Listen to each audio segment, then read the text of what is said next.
All right, so we are going to probably wrap up during the session our section, our module on generic programming.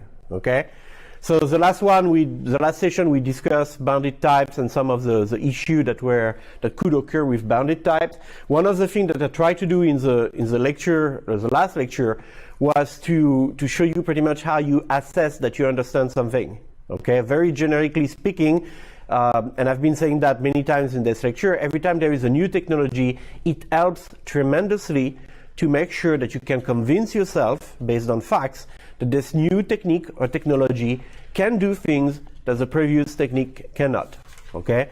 For example, the problems that we had, the examples that we had at the beginning of the lecture on bounded type parameter showed that, well, everything was working fine. You know, we could use the bounded type parameter, they were great. But if you think a little bit, if you question a little bit what you read, what you watch, then immediately you should have thought, well, I can do the same thing with polymorphism. That's why I added actually a mini section on, well, what is the difference exactly with polymorphism? And it's not an easy answer. Okay, as you saw in the previous lecture, sometimes you are just as well off, you know, using polymorphism than trying to use generic method with bounded type parameter. Okay, but that's part of what you need to know to truly understand bounded type parameters. When can I use them? When can't I use them? When should I use them? When is it beneficial to me? When is it not? Okay, that's where you have a real understanding of something that we cover in the lecture. So what we are going to do today, we are going to go through type inference, type erasure, all those topics that we already actually mentioned in the course several times, but we never really took a formal look at them. So we're going to finally define those things, okay? So type inference is the ability of the compiler to actually figure out what types you need, what type parameters you need, without you having to specify everything explicitly. Okay, so the Java compiler is going to be able to look at each method invocation. So every time you call a method, and the corresponding declaration of the method, which tells you what it expects as parameter, what it is expected to return as data type for value, and it's going to try to deduce pretty much what you need. Okay, without you having to type it. So in order to determine the type argument, to make the application applicable, it needs to make that series of deduction. The way that the Java compiler makes that series of deduction changes between versions of Java. So we'll have an example in this section where I show you what Java was capable of doing in Java 7 and what it is now capable of doing in Java 8. So you could be tempted to say, you know, well, I don't care, I'm just going to go with the latest and best, you know, version of the Java compiler, which I totally agree with you, that's what we should all be doing. However, there are scenarios like Android development or legacy code where you are stuck in a previous version of Java. So it helps to know that at least if one day you have a behavior in your code that really doesn't reflect anything that you know about Java 8, well, you might be, you know, considering checking what version of the compiler is being used on your project, and if this is actually an area where there is a difference, okay? So be always open for that kind of problem. So to make that deduction, we use something called the inference algorithm, okay? And that's kind of a repeat of the previous slide. It's just telling you more specifically, the inference algorithm is going to identify the type of the arguments that you are passing to a method, okay? Based on the expression and based on the definition of the method. Same thing for the return value. And it always tries to get the most specific type. It tries to guess the most specific type that will be acceptable. So why the most specific type? Any idea?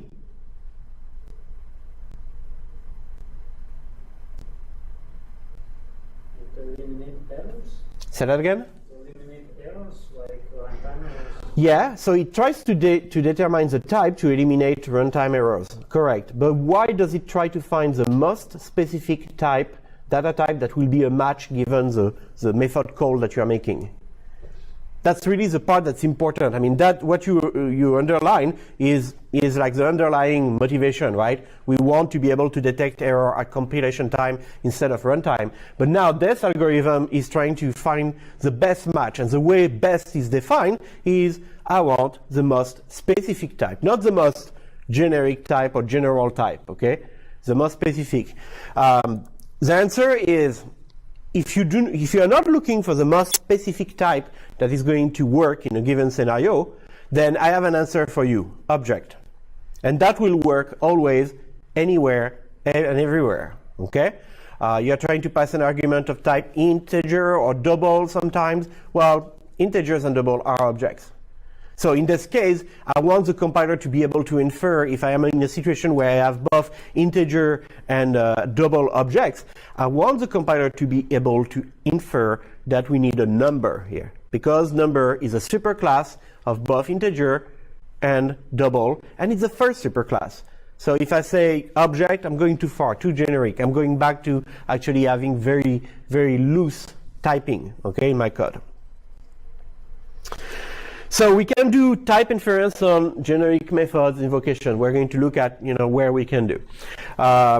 So this is where you are allowed to avoid completely, using this ugly syntax here that we already discussed, okay? And we always use example where you have a name first, like a name of a class, dot, and then the call to the method, because those examples really show that it's kind of awkward where the type parameter, the effective type parameter, has to be inserted, okay? It has to be inserted between the dot and the name of the method. So type inference is what allows you, when you call a generic method, to use instead this syntax, which is a lot more pleasant, okay? But the type information needs to be recovered by the compiler.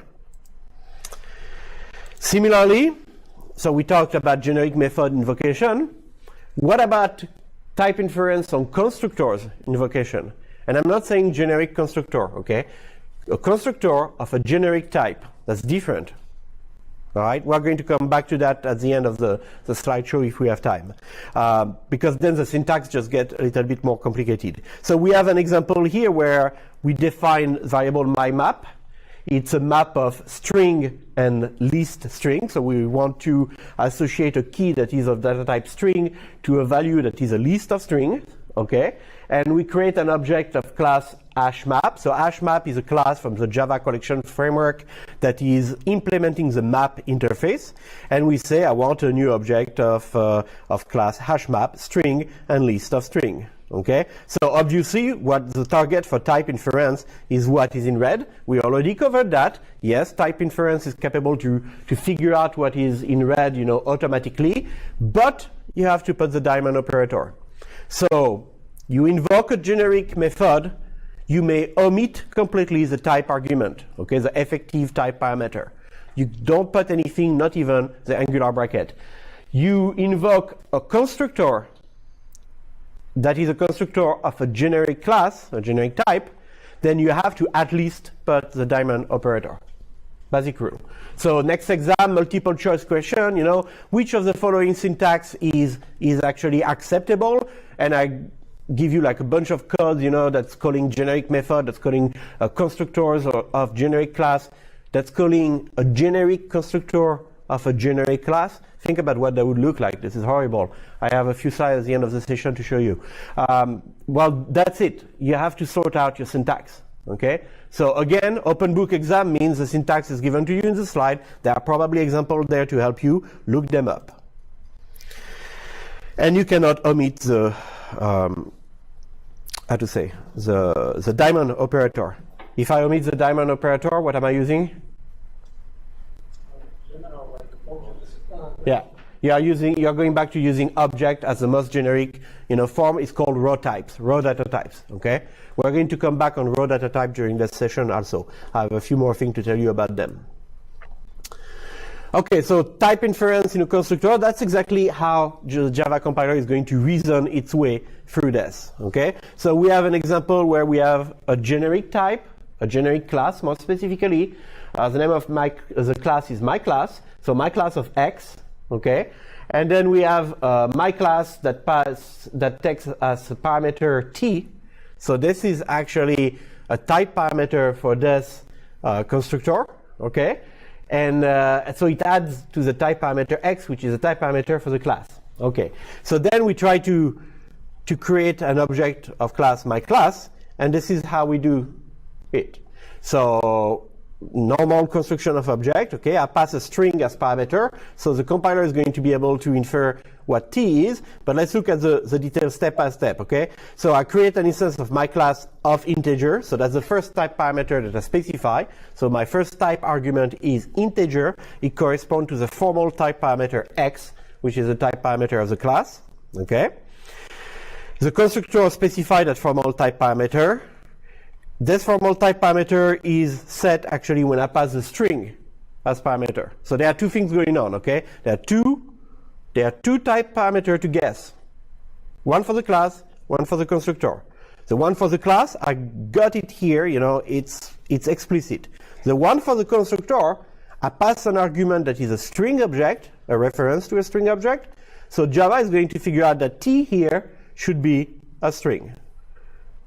That's how it's going to work. So there are two levels, okay? This example, the first time I taught the class, I just used that example.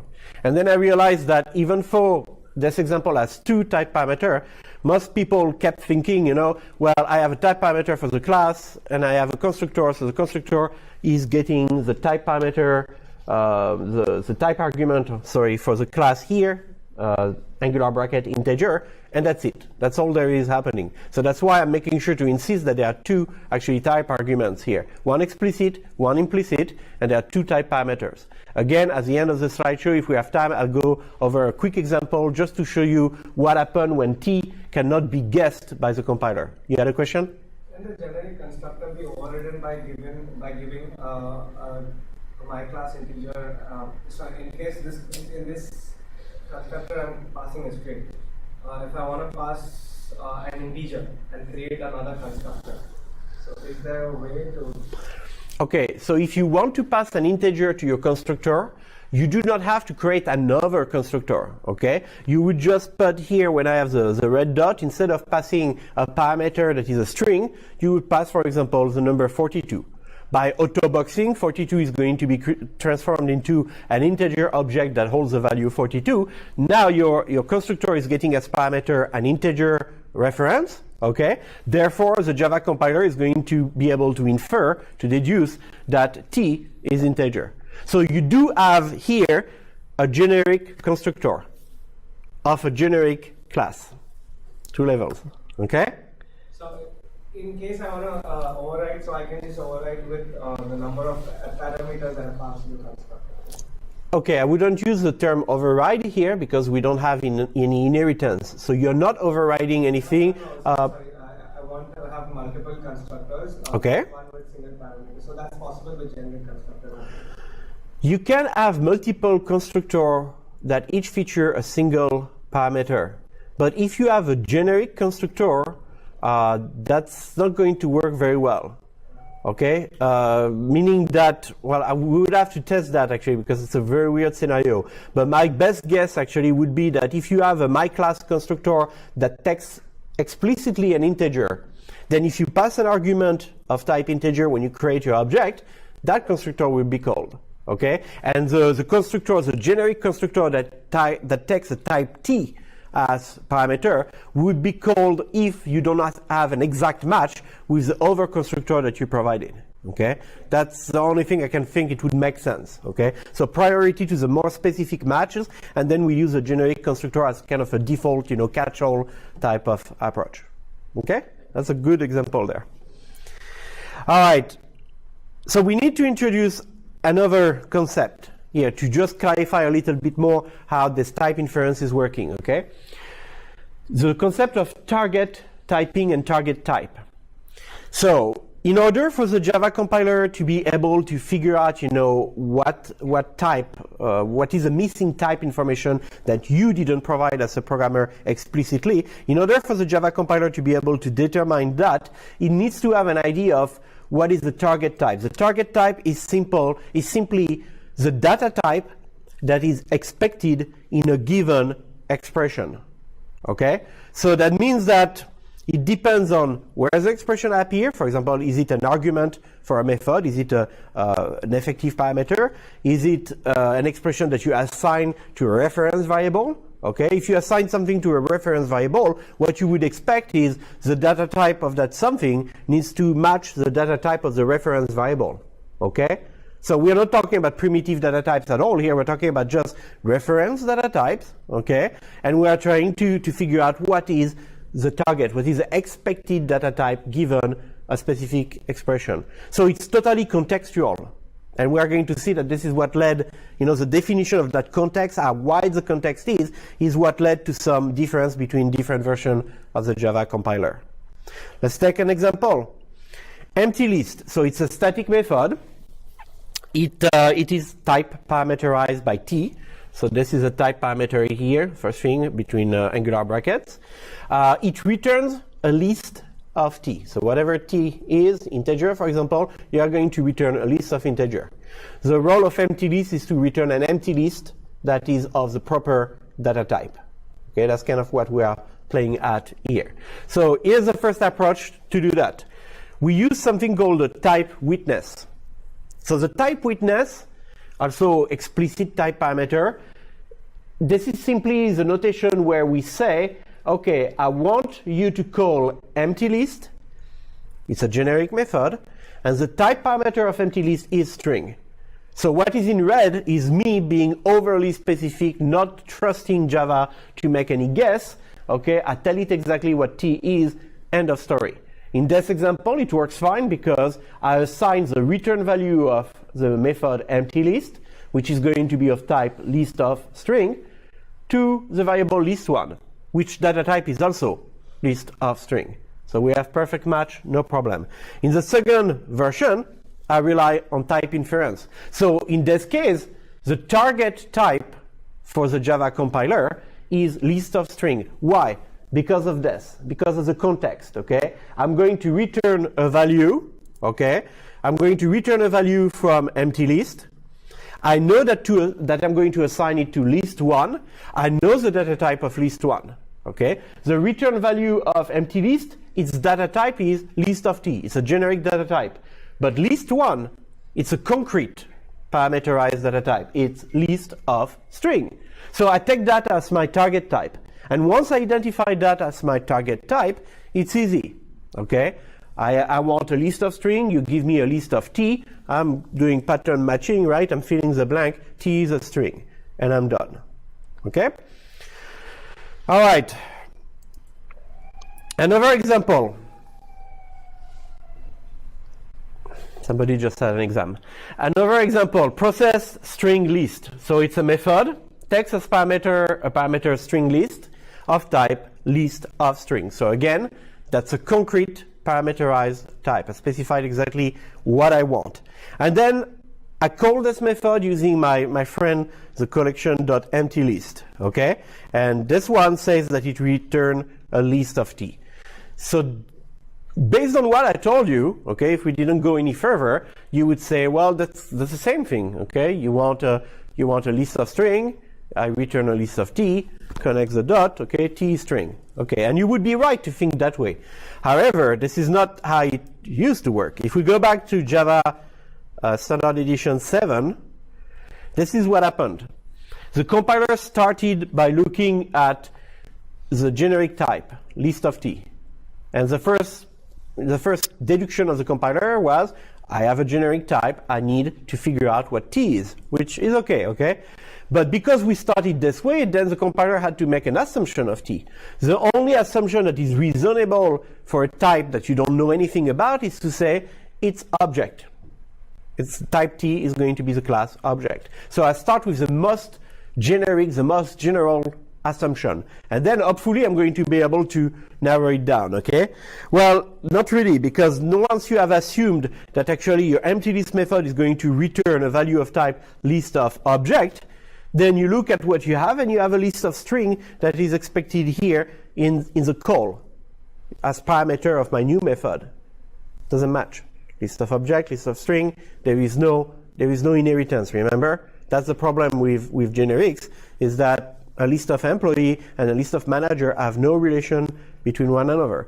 So because of that weakness of generics, well, then we are screwed. We cannot go any further in the inference, okay?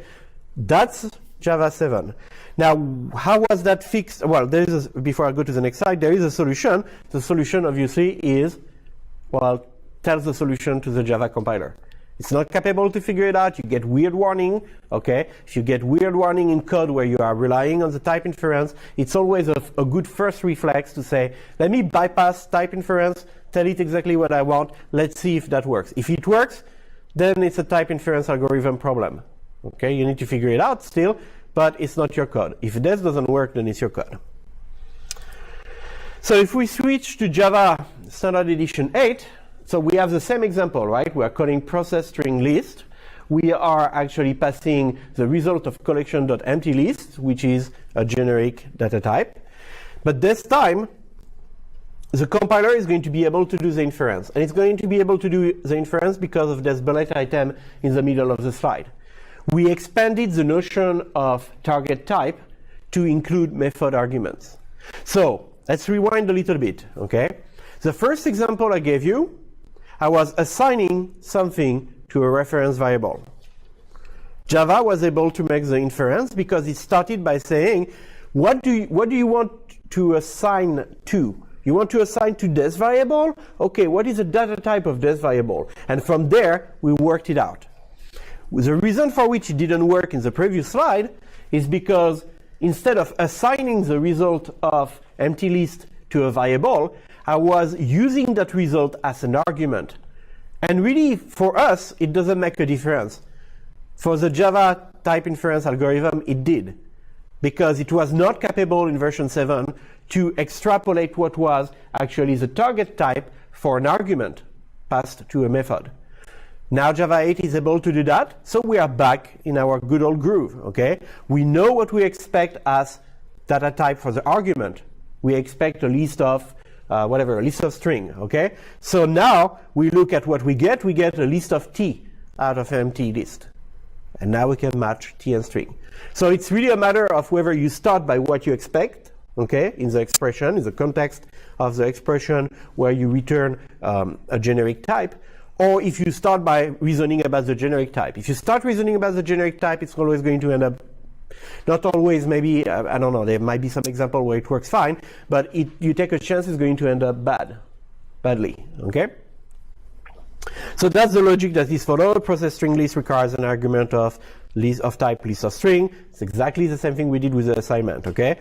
My method return a list of t, therefore t is string, and that's it. It's the same logic that we talked about before.